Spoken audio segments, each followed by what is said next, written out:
Hey guys, this is Comic Uno, and today I'm doing a review for Arrow, and this episode's called Tremors. So, have you guys been waiting for Roy Harper to join the Arrow team as much as I have? Well, that's what happens in this episode. We get to see Roy is teaming up with Arrow, he's working with Arrow, but he says, I can't truly, trust you because you're not making me trust you. And he's not really controlling his powers because of it. And the only thing that's really holding him is Thea and the love for Thea. So in the end, we have the villain of Bronze Tiger.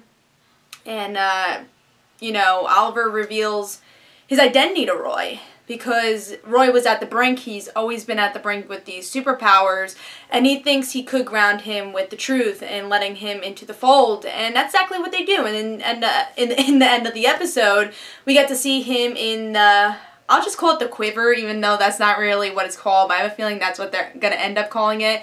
And even Roy says, what are we going to call this? And Felicity's like, I usually call it the Arrow Team, which I feel like that's what the fandom calls it anyways. So that happens, and then there's actually a couple more cliffhangers. We get to see Amanda Waller. I'm going to say all these cliffhangers before it happened, I pretty much guessed. We're going to probably get the Suicide Squad. Laurel drunkenly goes into her apartment, and we get to see Sarah, because Oliver does call Sarah, which you could guess, but it's always great to see these scenes. And Laurel obviously is drunk, so I don't know if she's even going to notice, and sees Sarah, and she's like, Sarah, what's going on here? And next episode seems like it's going to be more of a big Lance episode. We're going to get a couple more bigger Lance episodes with Sarah, and hopefully Laurel. Can't believe I said that, but hopefully Laurel also. But this episode was good. I liked it a lot. There are some slower parts. I can't say this was my favorite episode of the season, but this is definitely the best episode since the return from the mid-season break. Because we get to see Roy, which is a big part of the whole Green Arrow mythology, that Roy's now in the fold. Is he going to be the Red Arrow? Will he be Arsenal? Will he be Speedy? A lot of people in the comments have been saying he's probably going to be Arsenal, but I do have a feeling he might be Red Arrow, just the guesses that we did get from that last episode when the Red Arrow actually hit when Oliver was talking to Roy, so I have a feeling he's going to be called Red Arrow. Maybe he'll change his name, and also you got to think about it. We got our main vigilante, Oliver, as Arrow, so it would make more sense if Roy is Red Arrow. But I liked it. I liked that he's put in the fold. I didn't quite love the reveal. I thought it was a little bit on the random side. Like, you understood why they did it, because Oliver's like, oh my god, I have to get this guy to help me before this explodes. So he's like, oh, what should I do? Okay, make him trust me. So I understand that, but I wish the reveal was a little bit better. I wish, honestly, when he was training, he could have revealed himself. But I'm happy with the reveal anyways. A lot of people with superhero shows actually hate reveals because everybody in the fold or all the supporting characters end up knowing in the end they're the vigilante, except maybe one, like the Lois Lane of Smallville. Honestly, I could see like Moria being the Lois Lane of Smallville, where she'll never find out that Oliver's Arrow.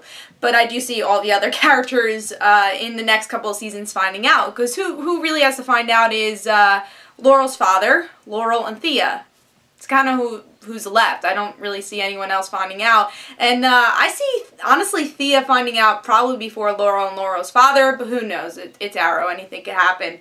But I do like these reveals. I think, especially writing this type of show, I like people more into the fold. It has less struggle of writing, and you could do more stuff with it. It's better than, yeah, I can't tell you, so you're not going to have any story. Especially, I'm going to go into Thea now, especially with Thea. I feel she is a character that has a lot of potential, but is pushed away because she doesn't know anything. And I think this episode was a perfect example. Like, she wants to know, she helps Roy, and she's obviously not going to judge him, and I don't think she would judge Oliver either. And you can see she's actually a really cool character in that way, where she supports everybody, and she's a type of character you would think is a whiny person. Because in season 1 she was a whiny person that we all expected Thea to be, and then in season 2 she had this really cool change where it's like, oh cool, I actually like Thea. I think she has a possibility of being a cool character, and maybe being a vigilante if something happens, who knows. But she is destined to be a vigilante, with her middle name being Dearden, so Mia Dearden, Speedy, second Speedy. But I could see that happening, and I hope she does hopefully she will become in the fold, because I do see that Teen Titans thing going on with Sin, Thea, and Roy, and will Roy tell Sin and not Thea? That would be kind of weird. So that's something I'm looking forward to, like how will Thea go into the fold of all this, and will that happen? And then with Roy, I just love him being the addition of the team, because Roy is such a major player in the Green Arrow universe, and I can see him really helping the Arrow team in different ways that Dig and Felicity can't.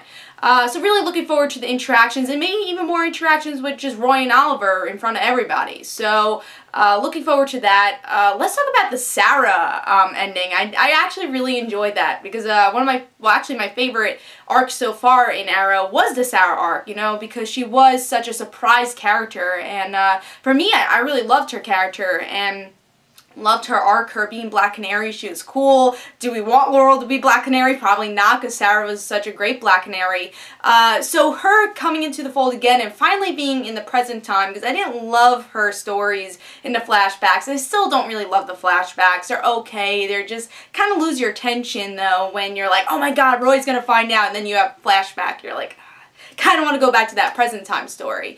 So it's nice to see Sarah in present time, because that's where her story is good. The past is just like, oh, we have Sarah, at least we see story of her, but in the present time, hopefully she'll stay here for a while. And we have the Leagues of Assassins next. I think next episode is going to be great. And if you've been looking forward to Laurel maybe changing and finding out about Sarah and all this, I think the next episode could do that. So I'm looking forward to see what they do with Laurel. Again, not a big fan of Laurel, but I hope they could change her character for the better, especially since we got this downward spiral becoming worse in this episode. So I feel like they're going for something, and Sarah being revealed now, or technically revealed, you know, Laurel's probably going to be like, I had a dream that I saw Sarah. And I think that's going to build up even more for the next episode. And then let's talk about Amanda Waller and the Suicide Squad. Maybe there's a little bit too much being added into the show, just because we have so much going on with the Black Canary stuff, League of Assassins, Roy. I think we could have left the Suicide Squad for me later in the season, or season 3, so I'm a little worried about that. But maybe if they're just planting seeds, I'm okay being like, oh, they planted seeds for Suicide Squad season 2, but they're actually going to be active in season 3. I'm okay with that, but hopefully that is what they're doing, because I think it would be way too much to have Suicide Squad in season 2.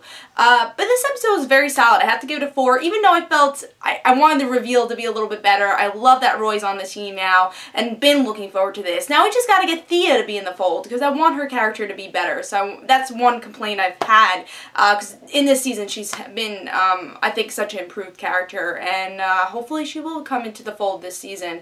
So really, really looking forward to the next episode, and whole League of Assassins stuff, and more Lance stuff. So really looking forward to that, and please, in the comments below, tell me what you guys thought. Of course, I'll have another review for Arrow next week, and this is Comic Uno. Guys, don't forget to follow me on Twitter for Comic Uno and our situations, and don't forget to like my Facebook page, and I'll see you guys later.